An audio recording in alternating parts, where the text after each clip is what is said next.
Hello everyone, welcome to my channel math हो भैया। आज हम लोग एक्सरसाइज 1.3 को करने वाले हैं। इससे पहले आपको 1.1 और 2 जो कि कंप्लीट हो गया है और जिसका लिंक आपको डिस्क्रिप्शन में मिल जाएगा, वहाँ से आप जाकर देख सकते हैं।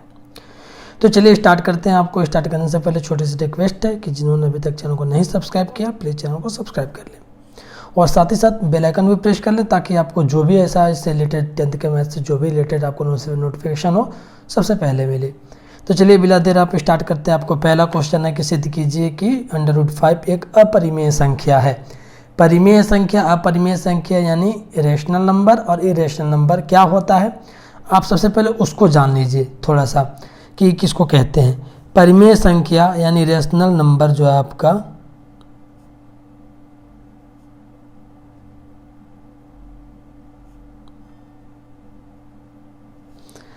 किसे कहते हैं? ऐसी संख्या है जिसे p/q के फॉर्म में लिख सके। कंडीशन अप्लाई करना रहता है क्या कि q is not equal 0, q जो है 0 के इक्वल ना हो।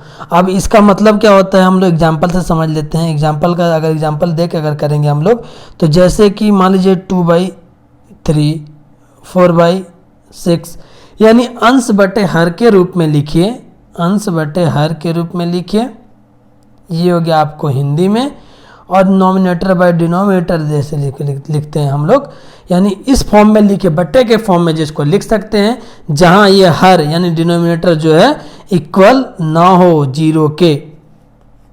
ओके, तो वो मेरा रेशनल नंबर होता है, परिमेय संख्या होता है। यानी कंडीशन यहाँ पे तो ये अप्लाई हो गया 2/3 यानी 3 जो है 0 नहीं है तो वो मेरा रेशनल नंबर हो गया। 6 भी 0 नहीं है यानी मेरा रेशनल नंबर हो गया। और इरेशनल नंबर यानी रूट की जितनी भी संख्याएं होती है, √5, √2, √3, यहाँ तक कि एक पाई भी होता है। पाई का वैल्यू होता है लगभग 22/7। ठीक है, तो पाई का वैल्यू जो है, पाई जो है मेरा क्या है, इरेशनल नंबर है। पाई का वैल्यू जो है रेशनल नंबर आ जाता है। ये लगभग में माना जाता है, एग्जैक्ट नंबर नहीं है, नहीं तो ये भी आपको इरेशनल नंबर में ही जाता। ओके, ये आपका इरेशनल नंबर का एग्जाम्पल है और ये आपका रेशनल नंबर का एग्जाम्पल था। तो ये रहा आपको रेशनल और इरेशनल नंबर से संबंधित कुछ एग्जाम्पल्स थे जो कि आपको बता दिए। अब चलिए क्वेश्चन को सॉल्व करते हैं हम लोग कि सिद्ध कीजिए कि √5 एक अपरिमेय संख्या है। तो सबसे पहले मान लीजिए, आपको लिखिए बस लैंग्वेज, हम तो पहले भी बोले थे आपको कि लैंग्वेज ही इसका मतलब उसे रखता है, मायने रखता है कि लैंग्वेज अपने लैंग्वेज में कैसे लिखते हैं। मान लीजिए कि जब यहाँ पे अपरिमेय प्रूफ करना है तो लिख लीजिए कि √5 एक परिमेय संख्या है।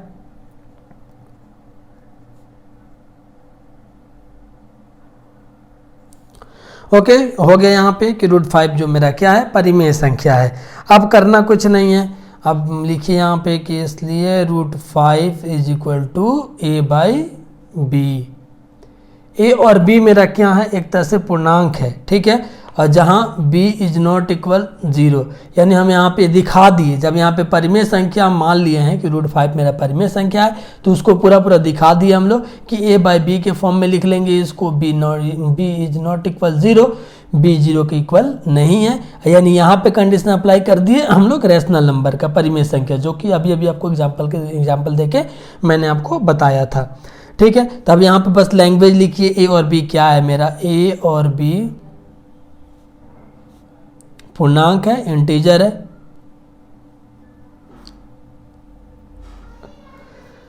a और जहां a और b में जहां a और b में एक के अलावा यानी इन दोनों में एक के अलावा और कोई चीज कॉमन हो सकता है, कभी नहीं कॉमन हो सकता है और चीज, जैसे कि एक के अलावा दूसरा उभयनिष्ठ नहीं हो सकता है, यानी दूसरा कॉमन नहीं होगा। इसमें a और b में कॉमन क्या हो सकता है, बस एक ही कॉमन हो सकता है और कुछ कॉमन नहीं होगा। ठीक है, कॉमन नहीं होगा। यहां तक आपको अच्छे से समझ में आया। अब करना कुछ नहीं है, अब इसी को थोड़ा सा मैं ऊपर खिसका लेता हूं। हाँ, अब इस जो इक्वेशन जो हम लोग बनाए हैं √5 इज इक्वल टू a/b, इसको थोड़ा सॉल्व कर देते हैं। ठीक है, सॉल्व करने का मतलब क्या हो जाएगा, आपको थोड़ा सा सॉल्व करेंगे यानी a इज इक्वल टू लिखना होगा। अगर हमको a इक्वल लिखना होगा तो √5b लिखेंगे। ये आपको जैसे कि एक होता है ना नियम कि इक्वल सॉरी मल्टीप्लाई इक्वल के दूसरे साइड जाता है तो डिवाइड होता है, डिवाइड इक्वल के दूसरे साइड जाता है तो मल्टीप्लाई होता है, माइनस दूसरे साइड जाता है तो प्लस हो जाता है, प्लस दूसरे साइड जाता है इक्वल के तो माइनस हो जाता है। ये छोटा सा रूल है, पूरा गणित आपको इसी पे आधारित सॉल्व हो जाएगा। अगर कहीं भी गणित का नियम को उल्लंघन नहीं कर रहे हैं तो इसी के अकॉर्डिंग आपको सॉल्व हो जाएगा। ओके, अब करिए कुछ नहीं, बस इसी दोनों को इसको इक्वेशन अगर बनाना है अभी आपको, तो दोनों पक्षों का स्क्वायर, मतलब थोड़ा सा खसका लेते ऊपर हम, क्या आसान रहेगा लिखने में थोड़ा। ठीक है, अब इसको सॉल्व कर देते हैं, मतलब दोनों पक्षों का वर्ग करने पे both square by both side, दोनों पक्षों का वर्ग करने पर, यानी स्क्वायर बाय बोथ साइड। अब इसका स्क्वायर करेंगे तो ए का स्क्वायर ए का करेंगे तो ए स्क्वायर हो जाएगा। √5b का स्क्वायर अगर हम लोग करते हैं तो इसको एक स्टेप और बढ़ा देते हैं, एक स्टेप और बढ़ाने का मतलब ये ए स्क्वायर हो जाएगा। √5 का स्क्वायर होता है 5 और b का होगा b स्क्वायर, जैसे कि √5 इंटू √5 करते हैं तो रूट से रूट कैंसिल हो जाता है, केवल 5 बचेगा। ठीक है, तो ये स्क्वायर करने पे ऐसा हुआ। अब इसमें हम लोग को आपको इक्वेशन, मान लीजिए कि ये इक्वेशन फर्स्ट हो जाता है, इसको इक्वेशन फर्स्ट बना लीजिए। इक्वेशन फर्स्ट जैसे बनाइएगा तो इसमें अब मेरा क्या चीज़ है, 5 जो है, ये जो 5 जो है ए को क्या करेगा, विभाजित करेगा, यानी ए स्क्वायर जो है 5 को विभाजित करेगा, मतलब इसमें डिवाइड हो जाएगा। कहने का मतलब है कि अगर हम लोग b को इधर आने दें, a को इधर लाए, तो इन दोनों में किस चीज़ का साइन है, दोनों के बीच में मल्टीप्लाई का, मल्टीप्लाई यहाँ पे इक्वल के दूसरे साइड जाता है तो डिवाइड में हो जाता है, तो डिवाइड हो जाएगा। डिवाइड का मतलब वही कि विभाजित होगा, यानी a जो है ये विभाजित करेगा, मतलब कर रहा है। जब विभाजित, ये ए स्क्वायर 5 को विभाजित करेगा तो 5 तो भी a को विभाजित करेगा, 5 जो है a को विभाजित करेगा, a को विभाजित करेगा। ओके, जब ये दोनों विभाजित कर रहे हैं तो हम लोग एक और चीज लेट कर ले रहे हैं यहाँ पे कि लेट, यानी माना, अगर यहाँ पे हम लोग मानने वाले हैं तो a को ही मान लेते हैं, एक a = 5, k मान लेते हैं हम लोग k। अब यहाँ पे k क्या है, जहाँ आप दिखा दीजिए कि जहाँ k एक पूर्णांक है, कि एक पूर्णांक है। अब ए का वैल्यू जो है समीकरण 1 में रख दीजिए, इक्वेशन 1 में रख दीजिए, ए का मान समीकरण 1 में रखने पर, माने इस ए का वैल्यू इक्वेशन 1 में रख दीजिए, जो इक्वेशन हम लोग बनाए हैं। तो ए का वैल्यू कितना है, 5k, तो ए की जगह पे 5k रहेगा, और ए का स्क्वायर है तो स्क्वायर कर देंगे। यहाँ पे थोड़ा ध्यान देना है, यहाँ पे ई वाले इक्वेशन में, ठीक है।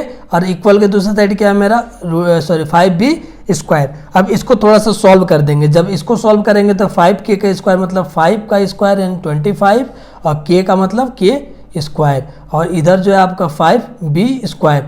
अब इस 5 से ये 25 कटेगा कितना बार में, 5 बार में, यानी 5k स्क्वायर = b स्क्वायर।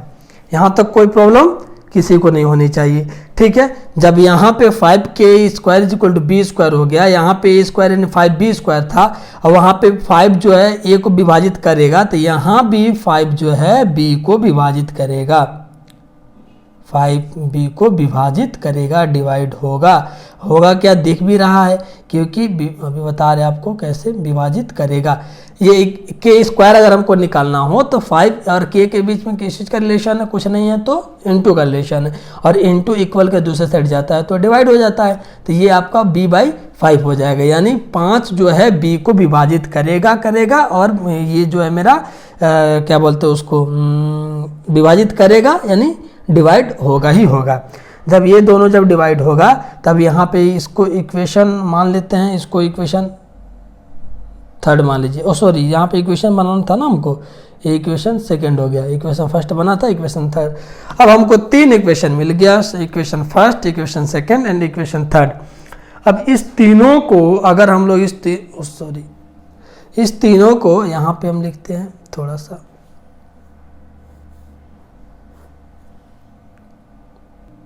अब हमको जो 3 इक्वेशन मिला था, फर्स्ट इक्वेशन में भी 5 है आपका ए जो कि विभाजित कर रहा है, सेकेंड में 5 ए को विभाजित कर रहा है, और यहाँ तक कि थर्ड में जो है आपका 5 जो है बी को विभाजित कर रहा है। यानी तीनों इक्वेशन से क्या पता चलता है कि 5 जो मेरा है बी का, ए और बी का एक कॉमन गुणनखंड है, यानी उभयनिष्ठ गुणनखंड है। तो सभी समीकरण से पता चलता है, यानी सभी समीकरण आपका 2 और 3 से पता चलता है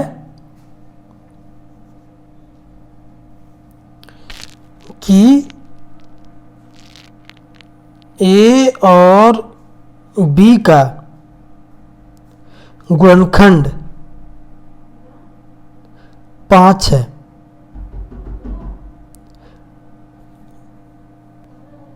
ओके, बी, ए और बी का गुणनखंड क्या है? 5 है। जब गुणनखंड 5 है तो यानी हम स्टार्टिंग में तो उसको परिमेय संख्या मान लिए थे, रेशनल नंबर मान लिए थे, इसलिए √5 जो है एक अपरिमेय संख्या है, अपरिमेय संख्या है। तो चलिए वीडियो यहीं पे हम स्टॉप करते हैं, क्योंकि वीडियो आपको ज़्यादा लंबा हो जाएगा एक ही क्वेश्चन में। अब इसका अगला क्वेश्चन जो आपका कल ही करा देंगे आपको, जो कि सेकंड नंबर है √3 + √2 एक अपरिमेय संख्या। सेम यही जो कंडीशन अप्लाई किए थे ना, इसी कंडीशन के अकॉर्डिंग आप पूरा कर सकते हैं। ठीक है, तो हम छोड़ेंगे नहीं, एक भी क्वेश्चन नहीं छोड़ेंगे, सब क्वेश्चन कराएंगे आपको। तो चलिए मिलते हैं नेक्स्ट वीडियो में, तब तक के लिए आप अपना ख्याल रखें, मिलते हैं, बाय।